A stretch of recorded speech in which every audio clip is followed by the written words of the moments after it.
alaala ang nangyari sa aking buhay na dati ay kay saya at tila bakit ng kulay. Pero nagbago na kung nakilala ko na magpatuloy magsingaw kaya pinagtaka.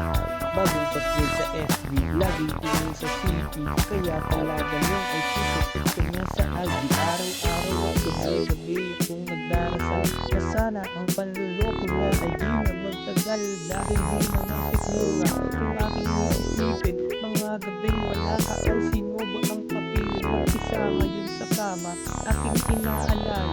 Kung may bang mga kasama hulang may barkada, hirap ng makatulog kasi takot mahulog kasama nga lalaki na inuuna ang bihog. Pero kahit na gabi tuloy pa rin ng panalangin na sana aking mahal umuli ka pa sa akin na hindi ko papayagan. Kapag ika'y nawalay napupuno ng lupa ang unang nakulunaway, kaya sana pag-isipan mo bago ako lisanin ang gabing di kakapiling. Yung ang bitbit para sa